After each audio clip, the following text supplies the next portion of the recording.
Hey guys, it's that time again. It's time for our next block, Mania block.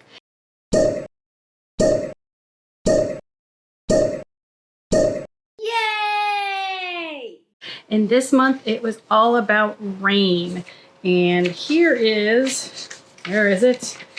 The color palette. That's what they gave us. And it's supposed to be rain. So I made Freddy the Frog here.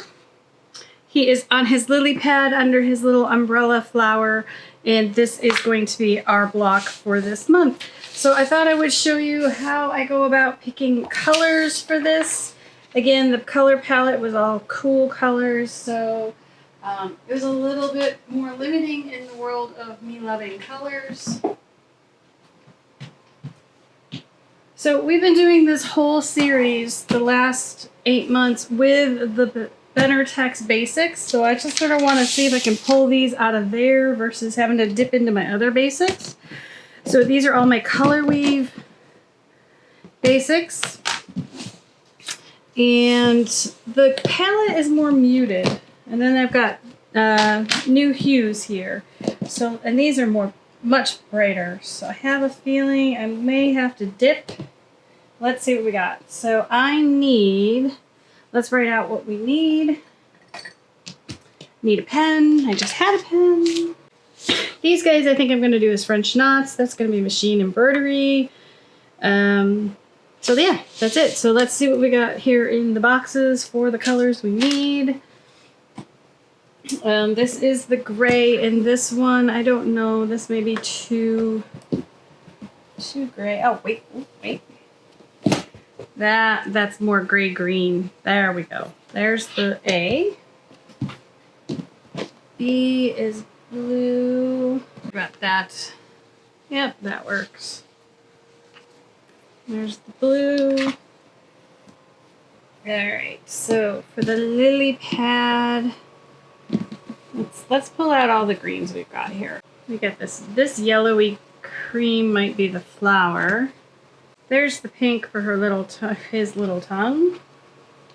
That should be the raindrops, I think. Maybe. Because they have to pop off of that gray. So I think this is what I envisioned, but with that gray, I think I'd go with that blue. So let's just leave that blue. You know, I have these all folded so nice and neat. It never stays that way. So that's why we do organization videos every year. I know, I think that's what we want. All right, so there are all our colors for our little frog. These were so prettily folded. They're now just tossed in here. All right, so now what I do is I usually put these in order of what I've got to make sure I have everything. So I hate to do it, but I do have this whole box of greens, and these are palettes. Oops, just dropped the whole bookshelf on the dog. All right, so to do the actual challenge greens, I have all of these. And if we look, they're a lot closer. All right, so what do we do? That for the green. That's still the lily pad. That's just green for the frog. That's the belly. That's too bright. So we need... I don't really have another dark green. Well, I mean, that is the softer versus the yellow. No, I like the yellow. We're going to stay with yellow. I'm going to double check our sky. I don't really have a... Oh, maybe. What's this? Yeah, I like that one better. So sometimes it's just not going to work the way I want to do it. So we're going to do it this way. So that's sky, water, rain. This is the froggy. This is his belly. This is the lily pad. No, wait, that's the stem. Oh, wait a minute. Got these all backwards. Hold on. I want the frog to be more the blue tealy color. There's the belly. There's the lily pad. Stem. This is the flower.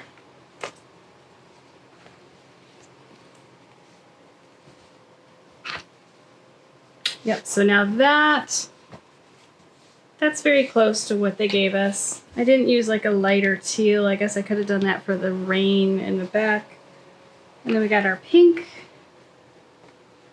So let me just see if I have anything.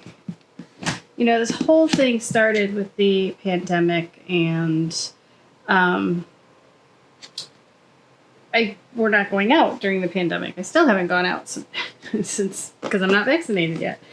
So I've been very limited in my fabric into what we have here in the studio. And I don't have anything that's that teal, so we're going to stick with our gray. All right, so there it is. We got black and white, which I always have extra scraps of laying around. Let's try to do this without killing poor Doodles. Unfortunately, I had dropped a whole bunch of books on her. So here are our froggy colors. I'm going to get everything cut and get it ready to assemble, and I'll be back. We've got everything cut. I've got my background put together, and it is that time to build our block. So I've named this one I Love Rainy Days. The theme again was rain. And we are ready to put our little sweet frog together. So I'm going to slide him under my Appli-Fuse pressing mat. And this guy is in the pattern, the free pattern. I'll put the link for the free pattern down below and the Appli-Fuse mat. All right, so I think this is block 9. So I'm just going to go ahead and build him. I showed you how I picked the fabrics, which you'll have to let me know in the comments below if that's something you like watching when I'm like trying to pick the fabrics and put the colors together. I know a lot of people do struggle with color choices, but in the end, if you like it, it's good. You don't need to sweat it. There's no rules to quilting. So we're going to go ahead. We're going to start on the bottom, which are these little cute little frog legs. No, you cannot eat these. So those go first. Then it goes his little body here, and then he's got his belly. So again, I'm going to flip this down. I'm going to mark where the top of the belly should go and position it. We're not ironing it because the Appli-Fuse mat has like a grippiness to it, so it kind of holds everything together for me, and I don't have to fight with it. So there's that. And then when I was drawing him, I was trying to figure out how to make his legs applique friendly and yet in front of his belly, and this is what I came up with. And now I need to see, this guy goes like this, because I think, yeah, the arms go over the belly. There we go. So this is all futzing on me, but I don't want to press that belly down until I get it tucked underneath the arms. So again, I can't see that part, but I am making sure that this whole top edge of that oval is tucked under the arms so we don't have two raw edges butting up against each other. It just makes it harder to sew it. And these arms need to go down, and I can see that down here where his little toes are. And that's okay that that's above that because the head is going to go like that. So I'm doing a little backwards. Usually I start with the eyes and then do the body, but with the back legs in the back, I thought this month I'll mix it up. Why not?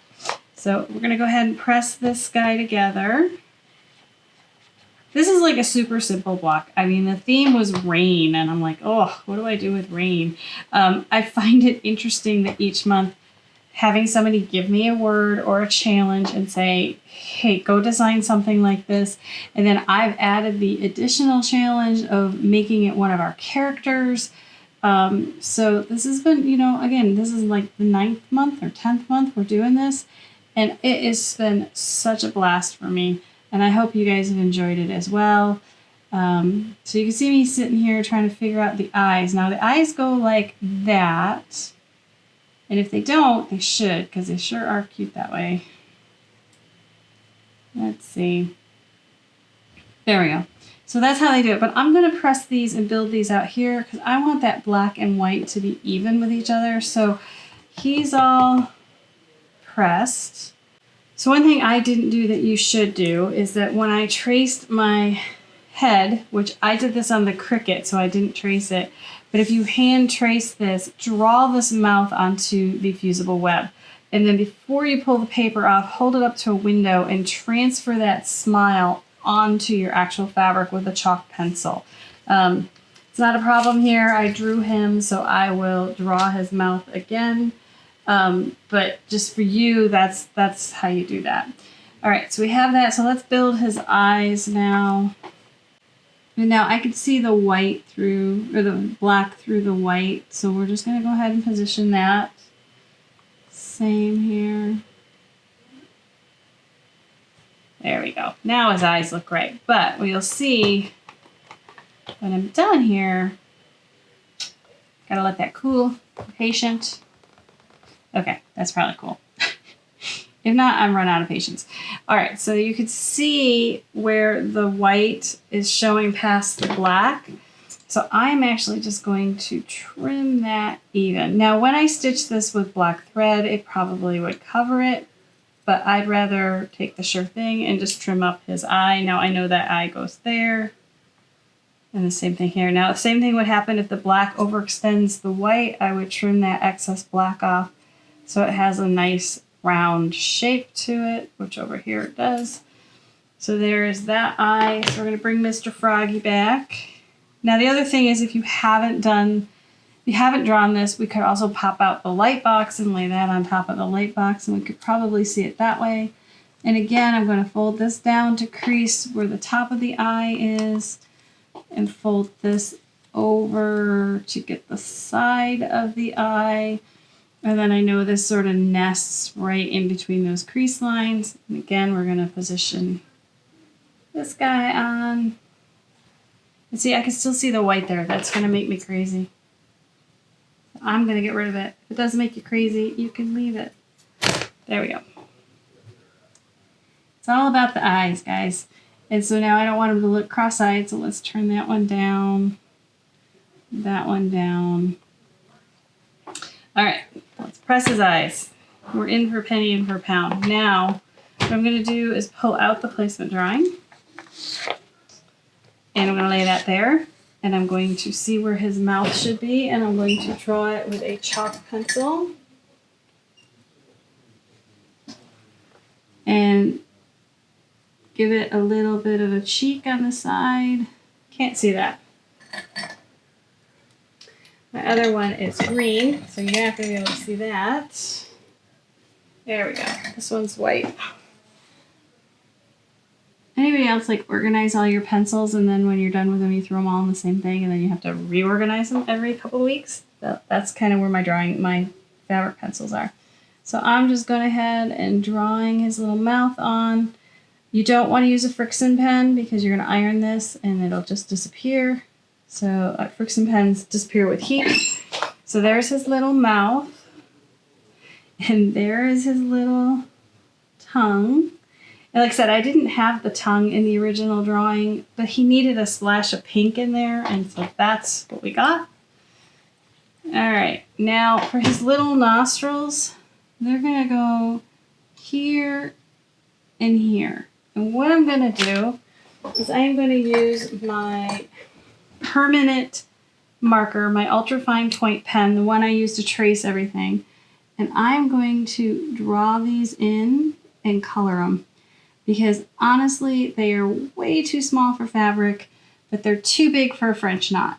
So we're going to just do that. And then we're going to iron it because it's permanent and the heat will set it. And there we are.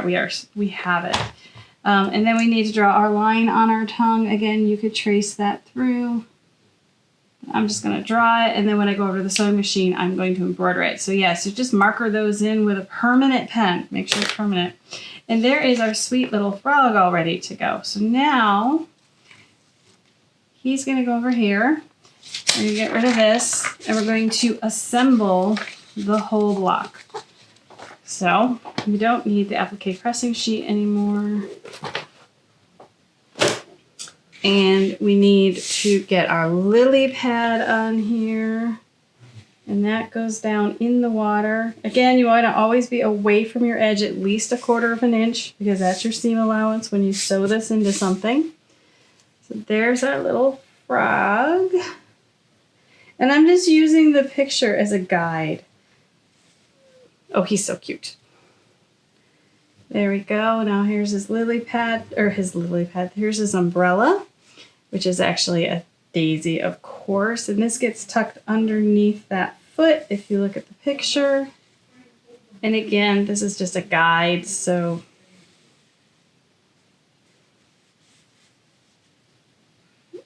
and here is the daisy. So I think this gets tilted a little more. There we go. So that, and you want to make sure that that flower is covering the base of the stem, even if it sticks out a little bit, that's okay. So we're going to go ahead and make sure we like that. Okay, so when you have a stem like this, I know that's where I want it. I'm going to start pressing here at the bottom, and we're going to put Mr. Frog down, or Miss Frog. If you guys have a name for my frog, leave that in the comments below. I don't have a name for this one. You start at the bottom and you follow the stem, and it will lay itself down exactly where it wants to go, and you won't get any wrinkles in the stem. I do that a lot for flower stems, which this is. And then we're going to put the daisy right over his head. And again, there's dotted lines on the daisy that I did not transfer over, so I'm going to do that here. And this is just to show the petals have a difference, to kind of give them some shape and some definition. Sometimes the little lines are what really make the drawing. And this one doesn't have one because there's a raindrop that goes there, so I'm not going to draw that one. So that was the easy part. Now the whole theme was rain. So now I have to add all of the raindrops in. So the first one is this little guy down here. I know that one goes there, so I'm going to go ahead and iron him down because I don't want to fight with him. These bloppy ones, I know where they go. So we're just going to go ahead and put those on.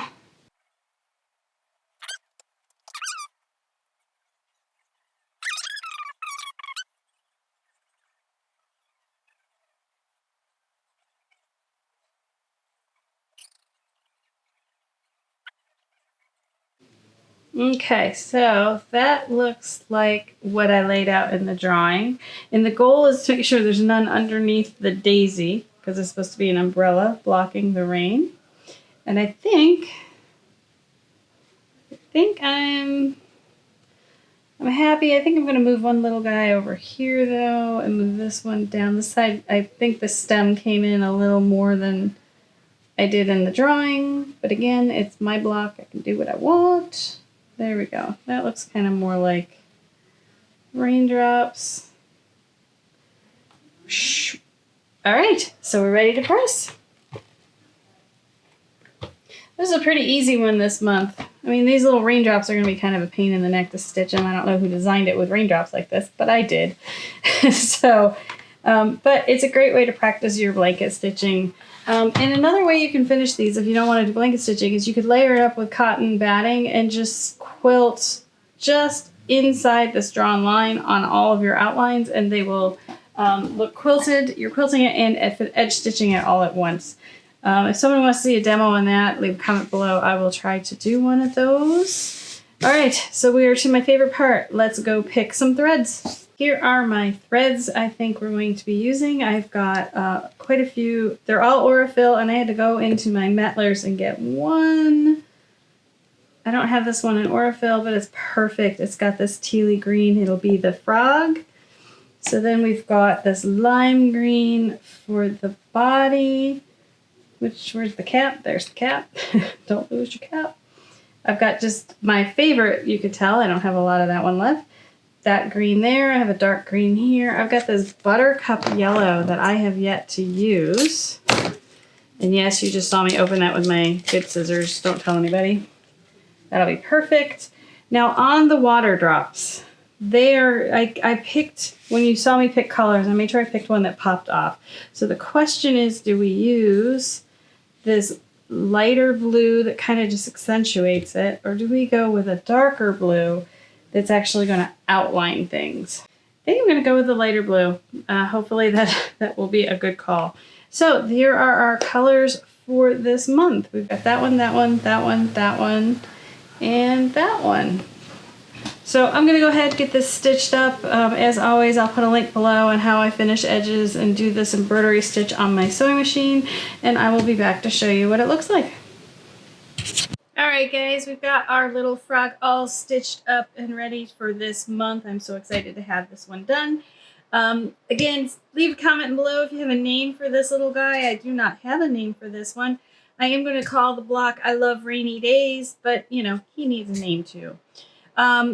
Couple things I did on this one. There is the triple stitch I did for the mouth. Oops, and I missed the tongue. I will go back in and do the tongue. This again I did with permanent marker, and I ironed it just so it would stay in place. I did use this green, dark green from over here to outline the body, just so there'd be more definition between the little froggy parts and the legs. But I do want to show you that I did here on the legs and I did it here on the flower. You'll remember I just drew a line up this way. That was it. This is a solid piece of fabric. I drew a line for the detail, and then when I did the blanket stitch, I just came around, I pivoted, and I came around. So this is not structural, it's not covering any edges, but it is giving this a finished look. And let me hold it up here so you can get a much better look here. You can see I used the blanket stitch. I just went up and back around on top of where I drew the line. So sometimes you can just add in some detail without actually having to cut the fabric, and it makes the block look a little better and gives it some definition. This was a really fun one to design. Not really my color palette, but again, when you're given rain and it's all blues and greens and I'm doing cute animals, I figured the frog was really a good idea on his little lily pad, and the daisy for the umbrella was actually Matthew's idea. For next month, the theme is graduation. So I could use some help from all of you if you would leave in the comments below, what animal do you see graduating? And from what or why? I do have the low-hanging fruit of doing a dog graduating from obedience school, and that's kind of where I'm leaning, but I would love to hear some ideas from all of you guys. So as always, if you've enjoyed the video, make sure you like and subscribe and hit the notification bell and give us a thumbs up telling us you liked the video. And as I want to thank you all for watching, and we will see you next month with a new block.